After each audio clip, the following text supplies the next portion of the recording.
Welcome back to another episode of the Blockburner Podcast. I'm your host, William, always here with your co-host, Iman. What's going on, dude? And on the sticks, we got TJ. Hello. And joining us today, we got the founder and CEO of Hermetica. His name's Jakob. Thank you for joining us, Jakob. Yeah, nice to be here, guys. Yeah, Thanks for inviting me. Yeah, nice to meet you too.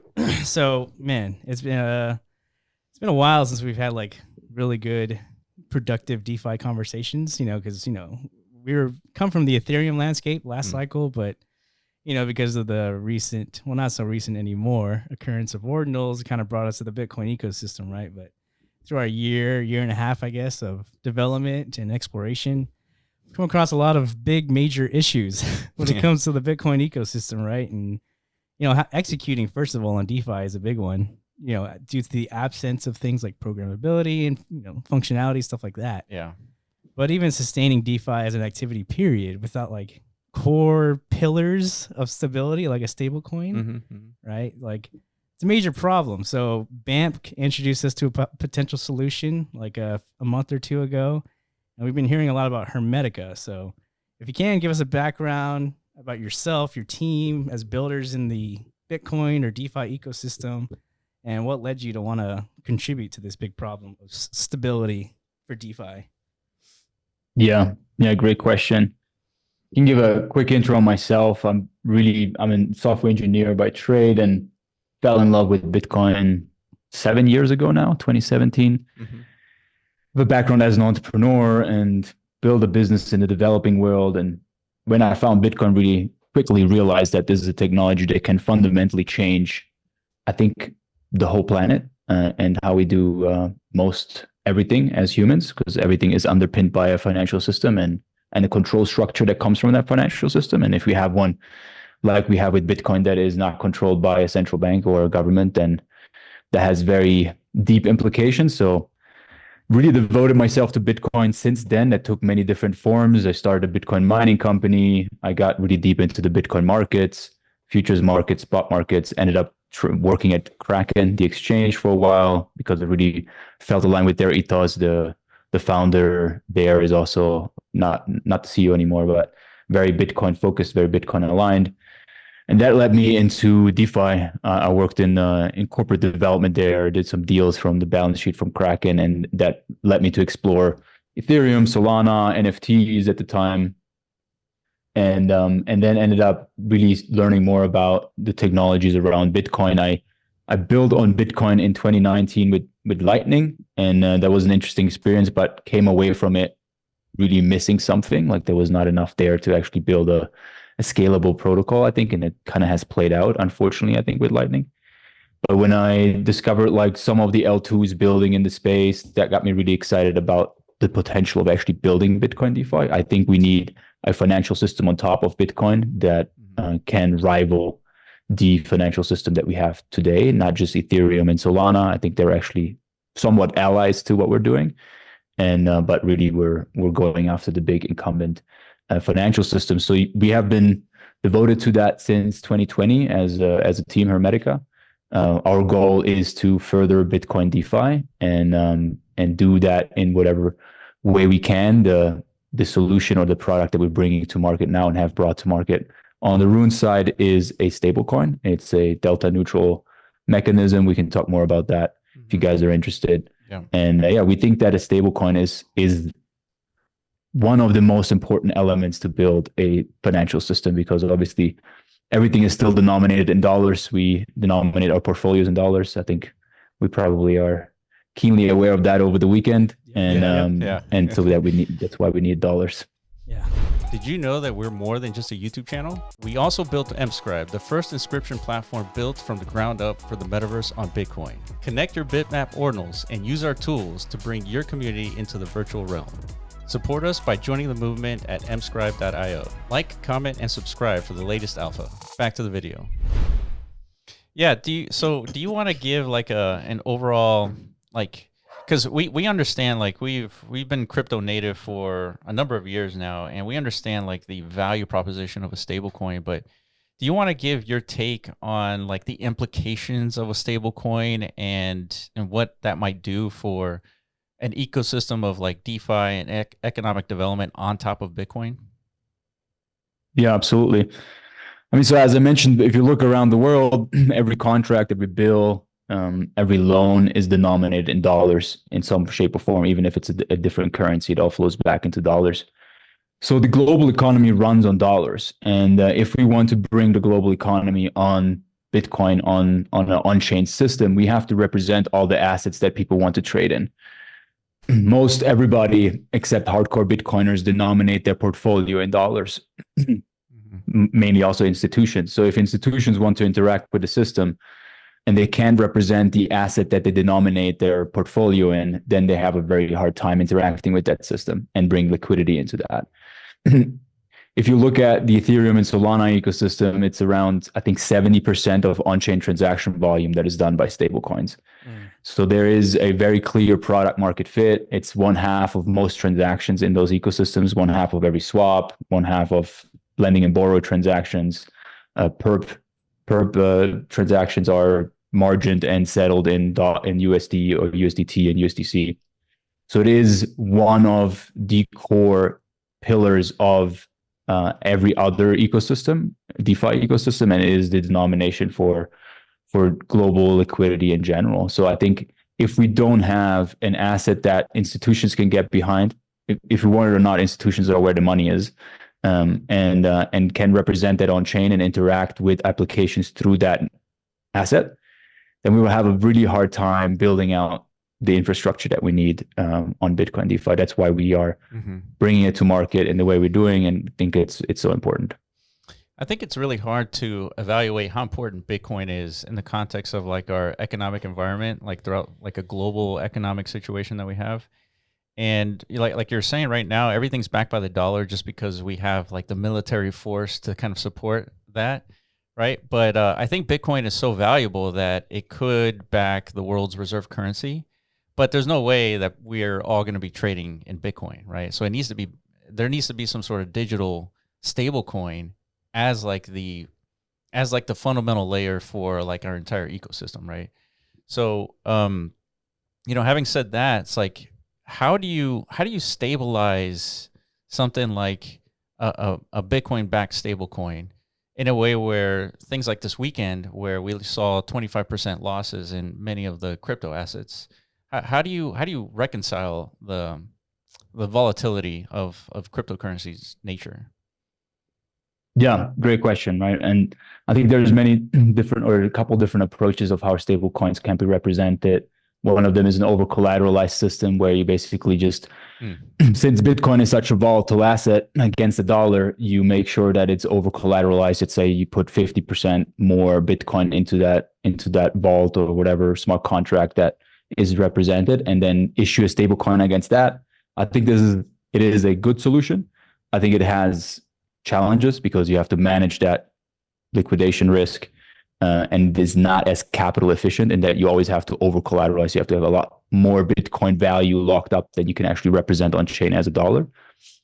The mechanism that we uses the futures markets to essentially hedge out the dollar value of Bitcoin. So you can think of it as Bitcoin flowing into the protocol, and we eliminate the exposure to the Bitcoin price, to BTC USD. And we do that by going short 1x on the futures market. And it's a little bit of if you say futures, everybody thinks leverage, but we actually completely eliminate any leverage. There's no leverage in the system whatsoever. There's no exposure to price whatsoever. So when we just saw the 25% drop in Bitcoin, it just means that the futures contract is massively in the money. There's a lot of unrealized profit, and there's more Bitcoin now in the protocol. So if we start at 10 Bitcoin in the protocol and it goes down by 20%, there's now 12 Bitcoin in the protocol, which means the dollar value of that Bitcoin is still the same. We use futures markets for that. We have to trade on centralized exchanges in order to do that, because that's where the liquidity is. That's the drawback and the trade-off. That means that there is a custodial element to the system where we have to access centralized exchanges, because 98% of the liquidity for futures contracts is on centralized exchanges. That might change in the future, right? There's projects that are bringing perp liquidity on chain, and we will be able to tap into that, but that's years away. because we need a significant amount of liquidity to not run the risks of sitting there without liquidity to hedge or change the hedge. Is this like an automated process of how this is like executed, or is there like an actual like trading desk for this type of activity? How does it actually function? Yeah, so it is an automated process on the hedging side. There's obviously human eyes that are on the process to make sure that it functions correctly, but it is not a complicated trade in that there's no discretionary decision making by a human that says, I think that whatever this line now is crossed, or now we're going to change anything. It's simply Bitcoin flows into the protocol and we execute a 1x hedge. Yeah, that's it. One Bitcoin in the protocol means one Bitcoin worth of short positions on the other side. So how would you summarize the difference between an algorithmic backed stablecoin versus using perpetual futures contracts to back a stablecoin? Yeah, it's a fundamentally different process and approach. The algorithmic stablecoins essentially issue the ones that we have seen, and I think that we are now as an ecosystem pretty clear on that doesn't work, and it always ends up in some kind of Ponzi blow up at the end. Mm-hmm. Because fundamentally those designs are not sound because they back the system by another token. It's like a self-referential system, essentially, where you expand and contract the supply of another token to back the actual stablecoin. Oh, I see. That is not what we're doing, and not even.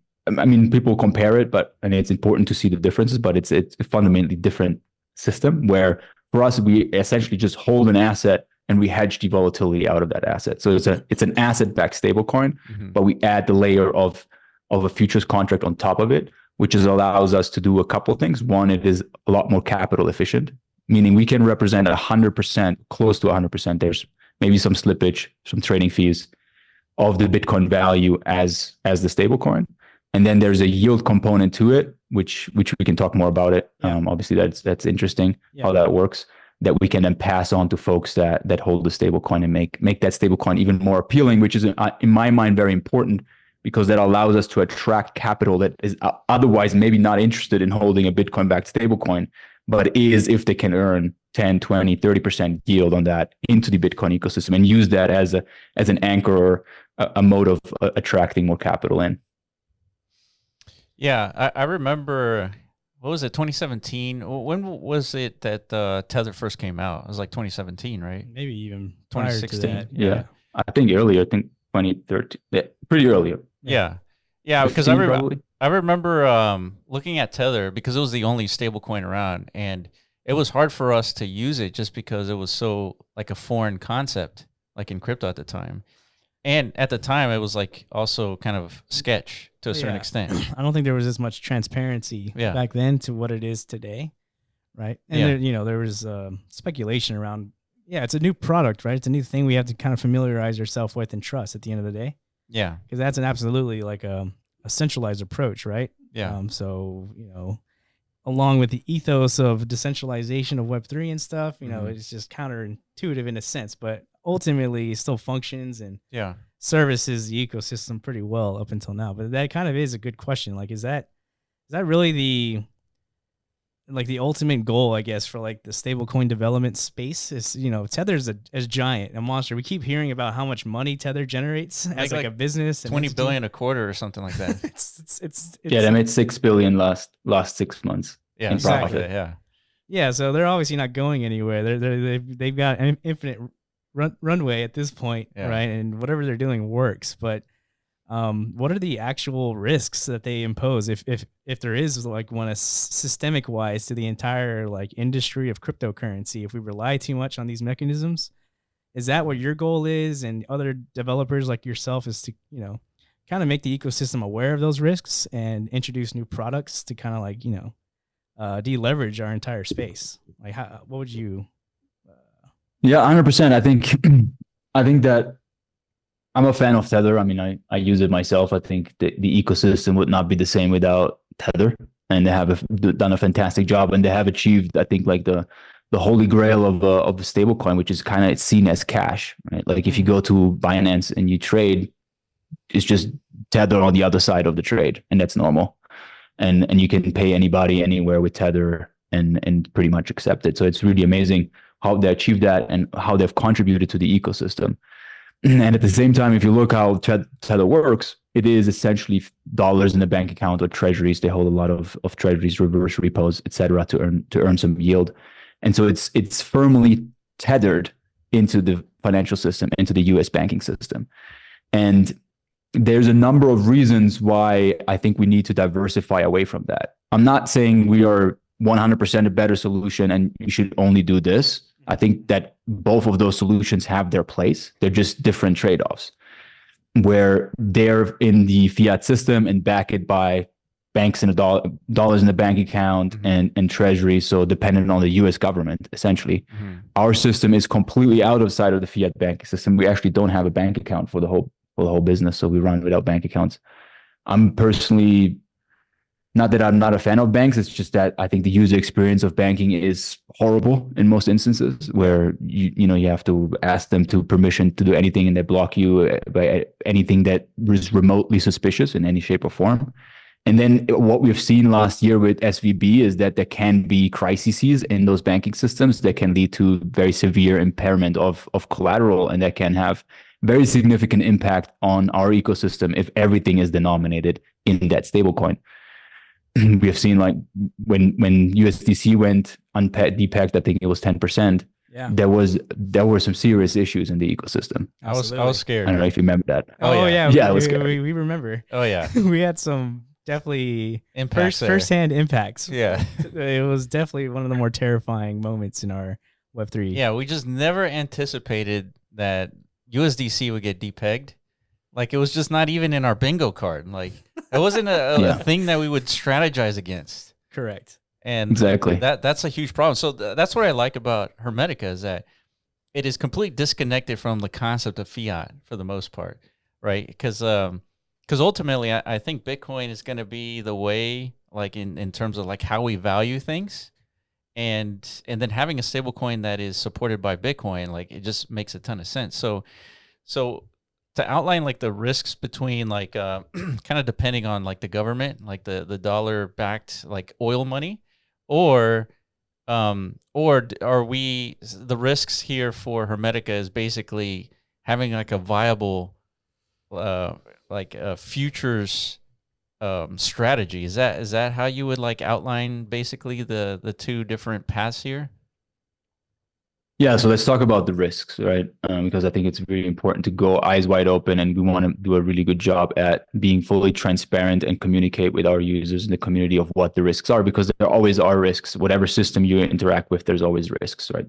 So what we're trading off, essentially, instead of being reliant on the US banking system and dollars in the bank account, we're reliant on a functioning futures market in the crypto world, right? So we are reliant on centralized exchanges to function. We use a system and a custodial system that doesn't actually put the coins at risk. Our collateral is not on the balance sheet of the exchange. We can talk about how that works. So if an exchange goes down and there's a bankruptcy claim, our coins, our Bitcoin, are not part of those bankruptcy claims. But what the risks are is that if let's say we trade on the 5-6 major exchanges in the crypto ecosystem, which are where the liquidity for Bitcoin futures are. Let's say we have 5 of them, we have 20% on each in terms of our positions, and one of them goes down, there is the risk that those exchanges don't honor the futures contracts that are open, right? So they go down, now they can't honor the futures that are open. Usually if an exchange goes down, there will be a drop in price, and then let's say Bitcoin price drops by 10% and they can't honor that 10% profit on our futures, then if it's 20% of the collateral, we'd be impaired by 2%, right? If that math pans out. The way that we eliminate the counterparty or reduce the counterparty risk, so I don't want to say eliminate because there's certainly still counterparty risk. The way that we reduce the counterparty risk is that we use custodians that do what is called off-exchange settlement. So we can hold our coins in a custody solution and then mirror those coins on the exchange and use it as a margin on the exchange for trading without holding it on the balance sheet of the exchange. And then there's a settlement between those two systems every day. So in the worst case scenario, if the exchange goes down, we will be on the hook for 1 day of P&L for that exchange. That makes sense. Yeah. So ultimately, it's sort of like having Bitcoin on an account and taking a loan of that Bitcoin and using that loan on the exchange. And that's what's at risk, essentially, that basic loan. Yeah, so it's not a loan. There's no loans involved. It works like this: that the system, the custody system, essentially allows you to have the balance in the custody system represented in the exchange without the coins actually being in the exchange. Oh, okay. And then you can use those coins as collateral for the futures position. I see. And the P&L is settled every day. Right? Okay. So you're just mirroring that asset. Exactly. Okay. That's exactly it. Okay. All right. So going back a little bit to going to Bitcoin and like the stablecoin asset itself, does the implication of like multiple meta protocols on Bitcoin create complexity for you guys, or is this like a huge value add that you are offering to like the Bitcoin builders, like such as ourselves, an ability to be able to leverage the stablecoin and not necessarily leave Bitcoin, the Bitcoin ecosystem? Yeah, I mean, different meta protocols in terms of like runes and BRC20. Is that what you refer to? Exactly. Yeah, I think we're still so super early that we are in the experimentation phase, and we're just looking at different ways of doing fungible tokens, non-fungible tokens on Bitcoin, and experimenting. And I think it's great, and we should do that, and we'll see where it pans out, what the users want to use, what the ecosystem really rallies behind. We think the runes protocol is elegant and well designed, and so we launched there, but we're certainly not restricted to one protocol or one specific way of doing it. BRC20 has a good user base and liquidity. There's obviously a number of L2s that are coming online. We can dive into that if you guys are interested in that. And so we just want to be where the user base is, right? We're builders, we're Bitcoiners, and we want to serve the Bitcoin ecosystem and the Bitcoin users. And what exact technology stack we use, we're pretty indifferent about. Obviously, we want it to be sustainable and well built, but yeah. So do you have to support the different meta protocols? Like, for example, runes. You basically tied a runes token to the stability of what you're offering. That's how it works, right? You built it. Yeah. So we create a runes token. We etch a runes token, and essentially, when Bitcoin flows into the protocol, we hedge out the dollar value. So now we have dollars, right? Mm-hmm. Which are still Bitcoin, but they're dollar value. And we can represent that on a runes protocol. We can represent that on BRC20. We can represent that on an L2. Makes sense. Just like Tether can represent the dollars in their bank account on Ethereum or on Solana, etc. Okay. But with these representative, like synthetic dollar assets on these different meta protocols, I guess. So there's because there's a yield mechanism or a way to generate yield from these dollar assets, right? So how is that executed? What is the user flow of that? Like, if I want to leverage a stable coin in BRC20s, do I have to stake that to generate the yield? Where is the yield itself coming from? How's it being generated? Yeah, great question. So the yield is really almost like a byproduct of the design. Mm-hmm. Since the Bitcoin markets want to be leverage long, generally speaking, right, there's a lot of demand for leverage in Bitcoin. And since we as a protocol provide short liquidity on the futures markets, we're essentially providing leverage as a service. That's how you can think of it. And users are willing to pay for that service. And on average, that's around 12%, and it's expressed to the funding rate. So in the futures market, there's a funding rate that essentially ties the futures price to the spot price. And it depends really on, do users want to be more long? And that there's a higher demand for longs, then the people that provide that liquidity by being short get paid a funding rate. Every 8 hours that settles. And it is on average, if you look at the last 4.5 years, 12% annualized.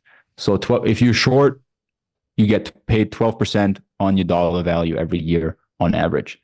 Now, this obviously fluctuates with the demand for long leverage in the system. It can go up to 25%. That's what we saw in 2021, and it can go down. I think it was 4% annualized in 2022 in the bear market. And to answer your second question, what's the user flow? How do you access that yield? if you have a USDH as your stablecoin, you can come to Hermetica.fi and you can stake it, and you get a liquid staking token, staked USDH. And staked USDH accrues the funding rate yield every day automatically. So the exchange rate of USDH to SUSDH goes up every day, depending on what the yield is that we get on the market. We just pass on that yield to the user. And then when you unstake, let's say you stake for a year and it was 12%, you get 12% more USDH back. So typically on Bitcoin, we're not used to the concept of staking. So where exactly is this staking occurring? Yeah, that's a great question. There's no smart contracts, right? So how do we stake? Staking is really just a PSBT swap for SUSDH. So you come to the platform with USDH as a rune token, you can stake and you receive an SUSDH as a PSBT swap, similar to what you see on Magic Eden, for example. So there's no smart contracts. Since we are custodial to begin with, we just issue a different token and represent you with a liquid staking token that accrues that value. And the staked USDH is held in a multi-sig contract, multi-sig address that you can also obviously watch on chain. I'm curious, is this mechanism of like leveraging perpetuals contracts and stuff, futures contracts, has this been initially how you guys have approached how to achieve this since 2020? Because you guys started working on this in 2020, or is this like a new approach to discovering how to achieve stablecoin mechanisms, like, you know, rooted to Web3 activity, I guess? Like, is this a brand new because we heard about it from Athena, I guess, is like it generated a lot of news. And when we interviewed Jack Liu, who's kind of leveraging that and like pegging I guess like a Bitcoin native asset to the stability being generated from Athena's perpetuals mechanisms, right? So is this a new concept? Has this been like thoroughly tested in any way, or is you know, just kind of, you know, enlighten us a little bit? Give us a history of like perpetuals as like a stability strategy. Yeah. So it's interesting, right? Because there has been a number of projects that have launched something similar actually on Solana. Interesting. And one on Ethereum. I forget the name right now. I'll follow up with the actual names. And they have tried to represent this kind of system as a stable coin with a short perpetual futures hedge on chain. What they've done is they have tried to access the decentralized exchange liquidity. And that has proven to be quite challenging because there's just not enough liquidity on decentralized exchanges to facilitate one size, right? You need, if you want to build a stablecoin, ideally that stablecoin can represent a very significant size. So there's enough liquidity that it can just float through the system and represent a lot of value, especially in the Bitcoin ecosystem. We always talk about, you know, the 1 trillion, $1.3 trillion. If we want to just represent 10% of that, we're looking at hundreds of billions of dollars. So that's one. And the other side, if you do it on a decentralized exchange, if there's not a lot of liquidity, you run the risk of a lot of slippage. And then if you actually have to honor a lot of redemptions where you actually have to lift that hedge and you can't do that in size, then you can run into issues there as well, where you actually can't honor redemptions. So you're really dependent on a liquid market. And we really have seen the liquid market on the centralized exchange world develop over the last, I would say, 2 or 3 years. The perpetual futures markets are fairly new. I think that they were introduced in 2018 by BitMEX and Arthur Hayes and that crowd, and that's where I got into it. Okay. But they've really gone to like the $1 billion level over the last 2 or 3 years. So now we have around $20 billion in open interest on all centralized exchanges, which is very significant, and obviously will increase and expand with the value of Bitcoin going up. And now we have that liquidity that we can tap into to represent this at scale with a lot better risk management. Now, Athena has obviously done a tremendous job at bringing this kind of product to market in the Ethereum world. I think that we have, I'm a big fan of what they've done. I think they're very good technically at building out the system. They're very good at promoting it and bringing it to the mass audience. And that has certainly helped bring this kind of design system as a mental construct to more people, and people are interested and open to that. I have done this for myself. I've traded futures 2018, 2019 in BitMEX, and there's no stable coin, right? There was no stable coin on BitMEX. So how you would actually go into dollars is that you just go 1x short and actually run this trade in your own portfolio, obviously not represented as a stable coin on chain, but just represented in your portfolio. So this is not a novel concept, and has been done throughout, the years that it was available in the crypto ecosystem. But representing it on chain is, I think, at scale only really this year that this idea has come to fruition. And so we have to, and this is important as a community, we have to be very critical of it as well, and make sure that we understand the risks and battle test it, right? And see how it performs in bear markets. And I guess now we have like a small crash test, in a literal sense, over the last couple of days to see how that performs and if it holds up or not. There's trade-offs, and I think the trade-offs can be very significant on the good side if we can depeg ourselves from the financial system, from the fiat banking system, but there's obviously risks that come with that as well. Yeah, and just so that everyone understands the context of this conversation, we're just basically one day removed from a flash crash of like the whole world economy. Not only crypto went down roughly 20-25%, but we've seen stocks go down, up to 10%. And so that represents like a huge crash. And so now, with the concept of perpetuals futures contracts potentially stabilizing a stable coin, you're saying that this is a relatively new on-chain strategy that is being leveraged to support a stable coin versus like in past cycles, we've seen algorithmic stablecoins be like at the forefront of what's, I guess, what's in the middle of like, action, and it, failed. Yeah, it was the hypothesis of the time, right? Yeah, it was exactly. It was the test of the time. Yeah, and it failed basically because of like this flash loan capability. Someone took like a $1 billion flash loan and kind of crashed Terra Luna. So is from like the perspective of what someone can do, like can someone take a flash loan and do any of those same strategies using perpetuals, or is that like not something to consider in this realm?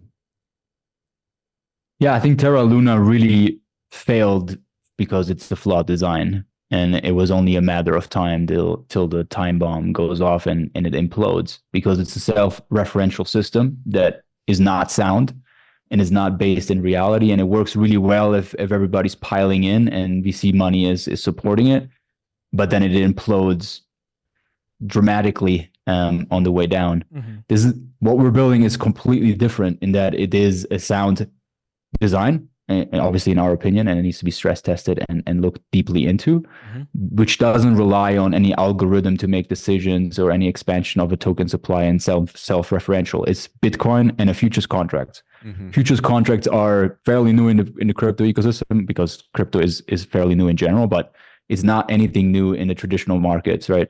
Futures markets have been around for many, many decades and are actually in I think quadrillions of dollars in volume. Yeah, they're the most value that is exchanged in markets is through derivatives, and futures contracts are the main avenue for that. So there's trillions and trillions and quadrillions of dollars flowing through those contracts in the traditional finance world, and they're very significant in the futures in the crypto world, and we're just leveraging that as a tool, right? Mm-hmm. As you can leverage the blockchain or smart contracts as a tool, we're leveraging the futures markets, which is a very, very important tool and or market in the centralized exchange world, right? Like I worked at Kraken. Kraken is not a big futures exchange, but their futures markets are one of the key profit drivers for all these exchanges. They're very deeply invested in them. Yeah. So give us your analysis. What would you grade this crash recently, this 25% correction? And how it impacted, exactly what you guys are doing. Did you guys sort of like mitigate the disaster here? Yeah, I mean, we kind of, as being in the crypto for many years now, you kind of like, you don't get used to it ever, I think, to see your portfolio go down that quickly and that fast. Yeah. but it's not anything out of the ordinary. I think, you know, the COVID crash, I remember that in 2020. Yeah. That was 12,000 to 3,000 in a couple of days. That was intense. That's right. That was, yeah. Yeah. How it affected the stablecoin is it didn't. It performed exactly how you would expect it to perform. The hedge worked, and there's more Bitcoin in the protocol. And I think that's very important to understand if you also to differentiate to Athena, right? If you have a stablecoin that is backed by a mix of they're backed by Bitcoin, but also Ethereum and Solana, and you have, for whatever reason, a crash in one of those protocols, let's say Solana implodes for whatever reason, there's a fatal bug found and it goes to zero, then the futures contracts would hedge that out, but you would end up with a lot of Solana, right? If Solana goes to zero and you're short on Solana, you just end up with a lot of Solana. Mm-hmm. But if the ecosystem is broken and there's no market anymore for Solana, now you just have a bunch of Solana that you can't sell. That's right. Right. If you just back by Bitcoin, the worst case scenario is Bitcoin goes to zero, which obviously none of us believes will ever happen. But what you end up is with a bunch of Bitcoin, right? And if the Bitcoin ecosystem is still there, and we believe that the Bitcoin ecosystem is built for generations, if not millennia, then you just end up with a lot of Bitcoin. And that's why it's so important to be fully backed by Bitcoin and not partially backed by Bitcoin. Yeah. What happened? Yeah, please. Sorry. No, I was just, that was going to be one of my follow-up questions, I guess, is like, I guess part of this is like the consensus, I guess, formed at maybe like a human economic level of like the you know, what Bitcoin is and the value it represents, right? Yeah. Now that like governments are like factored in, they're strategizing. Yeah, I was gonna ask, like, if can this mechanism be applied to any other cryptocurrency, or like would it be prudent to incorporate, you know, like a basket of cryptos into this like algorithm mechanism of achieving stability, depending on any of them, right? Is it because Bitcoin has reached this like new inflection point where, you know, it's factored into everybody's like macro equation now? Like that's what makes this more viable? And, or, you know, because I'm genuinely interested to see if somehow this can be applied, you know, because cryptocurrency in general has kind of like this really big dilemma of like, what is the value premise of like all of these synthetic assets that are being generated through whatever means, right? Like if I'm playing a game, I'm generating some token, right? That incentivizes and rewards my activity, my contributions to that ecosystem, whatever. But at the end of the day, that token really has no application to anything that contributes to real value production. I think you would agree with me that the stability mechanism that underpins a real synthetic stable dollar, like that's a big value add for the entire economy, right? So is there any way like that these other cryptos that are being generated from Web3, whatever, can they be factored in, plugged into this like mechanism that you guys are pioneering here to achieve something that's not pegged to Bitcoin, right? Maybe like a basket of other Web3 native currencies? Or is that just too unstable, too unpredictable? No way in hell. Yeah. So, I mean, generally speaking, practically speaking, it is possible. What you would need is a fairly liquid futures market for that asset. And so that already narrows down the list of assets significantly because it's really Bitcoin. Open interest on Bitcoin is around 20 billion. Then you have Ethereum, which is around 10 billion, so half. And then there's a longer tail. I think Solana is number 3 at probably 1 billion in open interest. And then you have a long tail of other assets. And so the further you go down the spectrum and have less liquidity on the futures markets, the more risky it becomes because it's just more difficult to get the liquidity you need to open and close your hedges. But generally speaking, it is possible. I personally think that it's not a solution that I want to incorporate into our system because now you're underwriting those assets, right? And I am very confident in underwriting Bitcoin, and we can talk about why. Yeah. I'm less confident underwriting Ethereum, and I'm even less confident underwriting Solana, and let's not even talk about the rest. Right? Yeah. Okay. Interesting. So there is like a threshold that has been achieved. Like, so when was that? I guess personally, as the developer of this system, where you gain that confidence in Bitcoin? I mean, I see Bitcoin as fundamentally a different asset than any other asset in the world, because it is has the immaculate conception. There is no creator, there's no CEO, there's no foundation that runs the show. And it is on a fundamental level, as a miner, I understand it. I ran a mining company. I understand it's backed by electricity, a natural resource. It's backed by electricity. Exactly. Yeah. It's backed by energy. And at the end of the day, anything of value is backed by energy. Yeah. And that's why I also don't want to underwrite the value of Ethereum. I think Ethereum is a fantastic network and it really innovative and has fantastic builders and application to it. But it is fundamentally a different asset and backed not by electricity, but by a consensus of computers and self-referential staking, which I think is potentially flawed. I don't want to speak in absolutes, but it's different than what Bitcoin represents. Yeah. And so I can underwrite Bitcoin all day long, and I can hold it as a reserve asset all day long and be very confident in its value. I can't with the others. There's a lot of people out there, including ourselves, that use physics to explain the value proposition of Bitcoin, and I think you're sort of alluding to that. Yes. Yeah. Yeah. It's the fundamental laws of nature that are underpinning Bitcoin. Yeah. Yeah. So like, just to have a little bit more context of this conversation. So we built a meta protocol on Bitcoin using the TAP ecosystem. So, and so it's leveraging the kind of like the physics nature of Bitcoin. We're using the Bitcoin's blockchain for a different purpose. So we're using the data that's being locked by this energy injection into this database known as blockchain, and we're tying tokens to that data within Bitcoin. So what we do is essentially we find a pattern within Bitcoin's ecosystem. Let's say we take the bits field and we find a pattern within the bits field, and then we try to determine how often that pattern occurs on Bitcoin, and then that gives you the supply of your fungible token. And so we call this meta protocol digital matter theory, which is like taking what's happening with Bitcoin and just tying like this physics component to it to provide us a supply for these tokens that we're generating from this meta protocol. So what can you do with that? So we have like a non-arbitrary supply of like a picture project, right? You can do art with this, and that art is based off of the patterns within Bitcoin. And so I'm curious as to, like, what are the tools, if anything, do developers have to kind of leverage this stablecoin functionality, or is it somebody, or do you have to make the determination as like, yeah, this meta protocol is getting a lot of traction and we're going to support it by providing a stable version in that meta protocol? Or is this something that developers like us can use and kind of build out that functionality?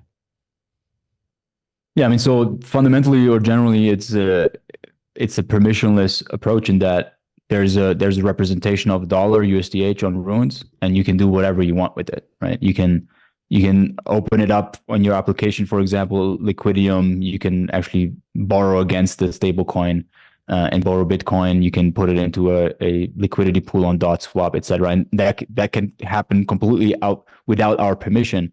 You could also, for example, bridge it into your meta protocol or any other meta protocol and use it there. Okay. If it comes to native issuance, it would be something that would have to come from us, and that we integrate with your meta protocol and then issue native tokens on that protocol that represent the dollars or the Bitcoin in dollar value in our protocol.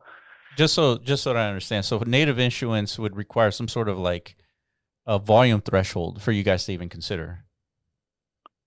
Yeah, I mean, certainly, I think a volume threshold, users that want to use it in other applications, but we're generally open to every other protocol that there is. We're in conversations with a lot of them, so happy to have that conversation with you guys. Okay. I think it's super interesting from the sound of it. For sure. Yeah, so we got so many angles to this because first, DMT, digital matter theory, that's one angle, but we also come from like the metaverse side, and we feel like the metaverse is missing a critical component, and we think that critical component is a stable coin. And there's a lot of activities. I feel like everyone building in cryptocurrency, they don't know it, but they're essentially building towards the metaverse in one way or another. And then one of those things that are really going to make this make sense is that stablecoin functionality, because part of like what we see, like our thesis of the metaverse, is that it's an economic opportunity for the entire planet. Because if you're born in one country, you have like limited economic access, right? Depending on where you're born. And so with the metaverse, you don't have that limitation. And so we think the metaverse is the main function there.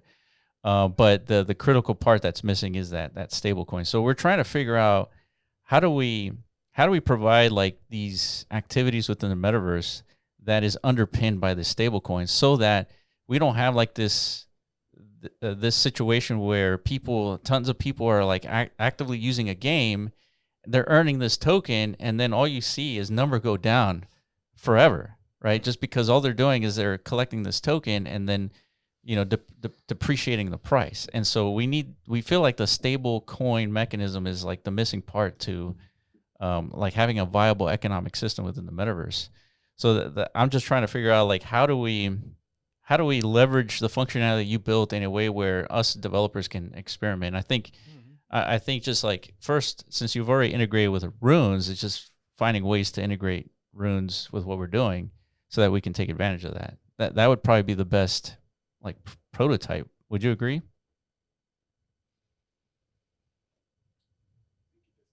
Oh, he disconnected? All right. Oh, damn. The hell? God damn it. Hey, I'm back. Okay, you're back. Yeah, I was just wondering, I was talking about the metaverse, and I was talking about how we can tie people's activity within the metaverse, because our fundamental thesis here is something first that we need to test. But our thesis is that people interacting within the metaverse are there to trade time for value. So in this case, money. And but when we see that play out so far, like in gaming and all that stuff, is like people play this game, they earn this token, and then the token value goes down, therefore depreciating the value of the token, and also depreciating the viability of spending that time for that token. And so if we had some sort of stable coin injected in there, there wouldn't be that loss of potential energy there. So I'm just wondering, is the best way to kind of test out these theses to be leveraging runes in this case? Or, I feel like that's probably the best way, just because it doesn't make sense for you to support a meta protocol that may not have like a ton of traction. And so it's really like just leveraging the tools that you already have to make that test work, right? Would you agree with that? Yeah. Yeah, I think that would certainly be the easiest first step, to just take the runes, bridge it over. Yeah. And then use them within that ecosystem. And then obviously as it expands, there could be a path to native issuance. But yeah, we have the tools already now. So let's make it happen with what we have, and experiment from there, and learn and grow. And then there's always more opportunities. Yeah, I totally agree. I think I think in large part, what's missing in crypto is that experimental factor, because a lot of the stuff that we've already seen in past cycles, and there hasn't been a whole lot of new stuff. And so we think that, what we're building, and obviously what you're building is obviously something very new. I feel like these experimental factors is what brings in a mania. And so there's a lot to be done here. Yeah, I'm curious. Yeah, I think that. Yeah. No, I was just gonna ask. Please.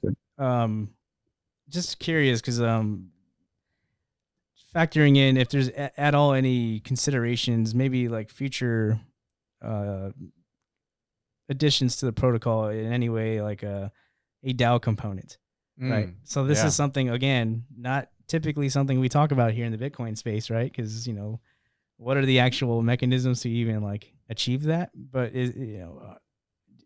typically when we speak about DeFi and stablecoin products that I guess native to these ecosystems, they have some sort of way for the participants to kind of be involved, and maybe determining how these token issuance mechanisms expand from here, whatever. MakerDAO would probably be the best example. Yeah, whatever. So is that at all being factored in to your design considerations moving forward? Yeah. Okay. Yes, absolutely. We want to decentralize the governance of the protocol. Mm-hmm. and you could call that a DAO. I think that it really depends on how you define that and how you structure it, but essentially allow folks to interact with the protocol not just as users but also as governance or owners, and can steer the decision making of where this protocol should go, where should we issue, what should be the mechanisms that underpin it, etc. That's obviously a gradual process because it needs to grow and mature, but that's certainly on the roadmap. Okay. Yeah, that's interesting. So like you're talking about the roadmap. Essentially, what's next? I mean, you have perpetuals futures, and we saw like a small crash, and your systems didn't like implode, right? So what's next in terms of like the next step to getting this protocol out there? Yeah, great question. So we're focused in the next step on bringing the protocol to more ecosystems, and those are mainly L2s or sidechains, depending on how you want to define them and label them. We're going to be live on the Stacks blockchain fairly soon, here within probably a month. The Stacks ecosystem is a sidechain that has a very significant user base, good capital, actually very Asian focused user base, and we're excited about those users and want to service them. And then we're in conversation with a number of other sidechains / L2s that are interested in us bringing this kind of synthetic dollar and yield opportunity to their ecosystem. So those are the immediate clear next steps in terms of roadmap. Sure. I think that the other important roadmap for us is to just grow the ecosystem in general and bring more liquidity into the ecosystem, especially the Runes ecosystem is tiny. Mm-hmm. I think the biggest token trades like less than $1 million a day, which is basically non-existent at this point. Yeah. And to grow that and contribute liquidity into it and get people more aware of what is possible on Bitcoin L1 is certainly also an important step or roadmap on the roadmap for us. So those are the next steps. Yeah, there's a lot of interesting stuff happening with Bitcoin L2s. We just did a 20-minute video today. That's going to be releasing at some point today that really analyzes what's happening with Bitcoin L2s. And apparently there's been $100 million from investors investing in Bitcoin L2s. And there's about 65 of them L2s. And so like from our perspective, there's not a whole lot of Bitcoin L1 activity happening to justify an L2 as far as we can tell. But we've seen what's happened to Ethereum. So like it makes sense why investors are so like gung-ho about Bitcoin L2s, because Ethereum even needed it. If Ethereum needs it, it's obvious that Bitcoin's going to need it. And so they're sort of like putting the cart before the horse. But what they're forgetting is all the activity that occurred on Ethereum, such as NFTs, right? That was a $60 billion thing in one cycle, right? We had DeFi in that same cycle. And so that sort of necessitated the need for Bitcoin, for L2s. And so what do you think right now is like the most viable L2 from your perspective? Yeah, great question. And to like take a little sidestep there, I think L2s are in the Bitcoin ecosystem probably even more needed than Ethereum, because the user experience and the transaction costs on L1, we don't have to go, obviously you guys are very familiar with it, are prohibitive for most folks, and the user experience is okay at best. And so to represent a UI UX that really appeals to the mass market, I think we just need L2s. That's like fundamentally the first step. Yeah. Now, which one is interesting? We're obviously interested in Stacks. That's why we're launching there. We're interested in a number of other ones. As you mentioned, there's a litany of new L2s coming online. Kind of hard to keep track at this point. Yeah. And it's also kind of hard to differentiate between them because they're very similar. Yeah. We personally like, for example, Arch Network. I think they have a very interesting approach, very good team, smart engineers behind it. And so we're excited about what they're building. And then there's a longer tail of other L2s that we are in conversations with and potentially want to integrate with. but we'll have to see also how they play out. A lot of them are not live on mainnet yet, so it's like basically like a guessing game of how will they actually play out. I think building a ecosystem and liquidity around a new blockchain takes time, and we'll have to see how that evolves over time. Mhm. But in general, I think it's great to have 65 or 100. I heard somebody say it's 100 different L2s. I applaud that. Most of them will fail. Let's be honest, right? Yeah. 80-90% of them will fail, but the cream will rise to the top, and we'll see a handful of those be very, very useful, and we can build on. Yeah. How do you make the determination? Like when back in 2013, whenever you first saw Bitcoin, and if you understood some basic concepts like cryptography, economics, like how the fiat system worked, you could make the prediction that Bitcoin was very valuable before everyone else recognized it as being valuable. So do you use like the technical implementation of Bitcoin L2s as something to determine whether or not like Hermetica should integrate with that Bitcoin L2 before there's traction? Or do you really need to see like a killer app on that Bitcoin L2 to even like justify like the engineering work to support it? Yeah, it's a great question. I think that in general, if you look at technology adoption, it's not necessarily always the technology that gets adopted. Yeah. Unfortunately or unfortunately, as an engineer, I obviously like technology and I have my opinions. But from a consumer perspective, it just needs to work, and it needs to be at the right place at the right time and get the right attention, right? And so we are fundamentally pretty agnostic as to what the technology stack is, unless it's vaporware and like some sort of scam. Obviously not supporting that. Yeah. But if it's fundamentally sound and okay, and there's a significant user base and traction, then we're interested in servicing those users, right? At the end of the day, we want to service users, and so we want to be where they are. And those are I think the main considerations for us.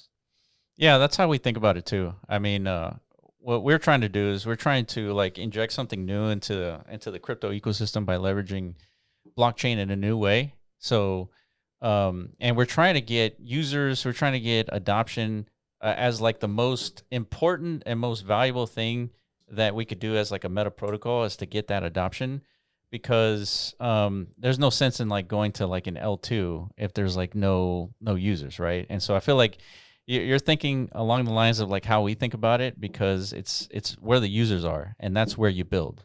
And so like Bitcoin L1, I feel like it hasn't had that killer app moment in the same way that Ethereum did with CryptoKitties. And so I feel like we need to build that killer app and then start going into like Bitcoin L2s and stuff like that. But ultimately it's a determination of like a little bit of technology, but the viability for developers to like create stuff. So it definitely feels like we're along the same lines as far as like how we each make the determination of where to build. But what would you say is like kind of like the final takeaway in the last few minutes that we have together? What would you say is the final takeaway of like leveraging a stable coin for like a particular app that's being built on, whether it's Bitcoin L1 or Bitcoin L2? Is like what's like the final pitch to developers in terms of leveraging this new stablecoin functionality that you're bringing to the market? Yeah, I mean, if you build anything that involves financial transactions, your users want to most likely use a dollar to make that transactions. On Bitcoin, obviously, we all love the Bitcoin exposure, and it has its place in all our portfolios. But when it comes to transactions, meaning borrowing, trading, trading in all its forms, or any other transactions, also in games and payments, those are 95+% in the world done via dollar. So if you want to do that and you want to stay within the Bitcoin ecosystem, meaning you want to do it on Bitcoin L1, then you should consider using USDh and come check us out, ask us question how it works, check out our docs, and really kick the tires to understand if this is a viable solution. We would love to chat with you and integrate with your app. We're already integrated with some of the biggest Bitcoin L1 apps, Liquidity, DotSwap, Magic Eden, Unisat, and are obviously very interested in learning about other apps and integrating with them. That's beautiful. Jacob, thank you much for your time. I think we definitely need to talk. I feel like USDH is something that is going to be very important as far as like creating a better user experience, because when you're selling things in like these tokens that have like extreme volatility, like it's just not good for the end user to kind of like figure out, just because of the volatility is so huge, right? And so selling things in USDH make a lot of sense just because we're all used to it. Like when we go to the store, we're not trading in these like crazy volatile tokens, right? So USDH makes a lot of sense, and I'm glad that you have like a vector for like builders to kind of integrate with. So Jacobs, thank you so much for your time. I really appreciate it. All the links will be in the description for everybody. Yeah, and I appreciate you guys for watching. We'll catch you in the next podcast. Peace.